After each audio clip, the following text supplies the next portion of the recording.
Hi, welcome to another WINOL Hot Topics debate. The release of the Lord Browne review last week has sent shockwaves through the student world after Browne recommended that the cap on tuition fees should be lifted. This would mean a student taking an average 3-year degree would graduate from university with around 30 grand's worth of debt.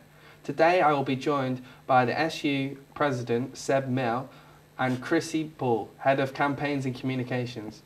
Do you believe the Liberal Democrats, who obviously started with the big plans to scrap tuition fees, have in many ways sold out and let students down? Yeah, in a way. Obviously, with the election, one of their key promises was not to stop the increase of tuition fees, but to scrap tuition fees completely. So for them to, obviously, students on the day of voting, students queued up, to vote for the Liberal Democrats. So, purely because of their tuition fee policy. So they've signed a pledge before the Vote for Students pledge that NUS did to campaign against any increase in tuition fees. So obviously it is an important time lobbying to them at the minute to obviously honour their pledge. I've been in contact with a few Liberal Democrat MPs, just to get their current stance on it, because I know some of the MPs are still voting against it, which is obviously, important, which is, we appreciate that. So it's just basically just drilling that into them and not seeing their current stance on it, because they have signed a pledge and, if you've made a promise to vote against tuition fees, then, stick by it. The review recommends that teaching budgets be cut by around 80% now to reduce the national deficit. Now, obviously, the University of Winchester is a small upcoming university which doesn't really rely too heavily on academic research. Do you think such cuts would have a negative impact on our university? The Browne review has suggested that failing institutions may close. So the impact that Winchester has on the community has a great impact on the community. So these reports could definitely impact Winchester as an institution. I know it is troubling times, and if 80% cut to teaching and 7,000 fees for students, it just it doesn't add up. I know MPs want world-class universities, want world-class in teaching, but if universities are going to face 25% in cuts, and they're going to face 80% in teaching cuts, and they're charging students £7,000, £8,000, whatever it is. Obviously, we don't know for sure yet, but it isn't fair. So I think the thing that bothers me about it in terms of the University of Winchester is that one of the things that we actually pride ourselves on here is because we are smaller, we have more of a community feel, and it is very welcoming. And we've just been holding open, helping with open days for the university, and that's one thing that walking around talking to people that are prospective students have felt that, as well as the students that are already here are saying that. And I just think it'd be such a shame to lose universities like us just because we're smaller.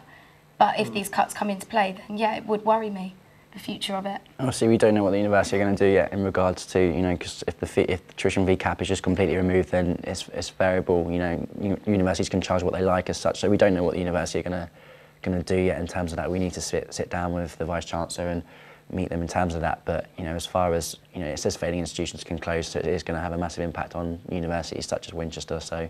Yeah, totally. Well, it's believed that the business secretary, Vince Cable, obviously of the Liberal Democrats, who previously withdrew his backing of graduate tax, he believes that a cap of £7,000 a year will be manageable for the average student and best for the country economically. Do you guys think this sort of cap is sustainable and manageable for students? I think it's going to put a lot of people off. When I was coming to university, I came in 2007, so I was the second year to have the top-up fee as it was, and it was putting people off in my year group. Yeah. We were all worried about our debts then, and even throughout my university life, it has concerned me how much I'm going to come out with. I've got older sisters who are in their late 20s, early 30s, and they're still paying it back, and they were on the old system where it was 1,000 something. Yeah. A two-tier education structure is not going to work. If with them charging what they like, that people are it's going to deter people from poor backgrounds. I know there's been surveys out about it's like 90% of students will consider going to university, full stop. And how is that fair if students should go to university because they have the passion to succeed, they have the ability to succeed, not because of if they can afford it. Yeah. If universities charge, such different levels and it's a two-tier education, it's going to deter those from the poorest background. It's not fair. Any changes to our universities are unlikely to take full effect till 2012. My final question to you guys. would be, what is the student union's official position towards the Browne review and any potential changes, and how will you guys be reacting? I'll let Krissy talk about the national demo in a minute, but obviously we are obviously against the Browne review as it's come out. I feel proud to be part of the student movement at this time because all the student unions are coming together. I think they underestimate the student movement in times like this, and I think the national demo is going to be such a prime time for students to really show what they can do and how they can campaign against the government in such an important issue. We are, like I said, the national demo. It's on the 10th of November. I'll let Krissy talk about it, but we're currently building up interest in that.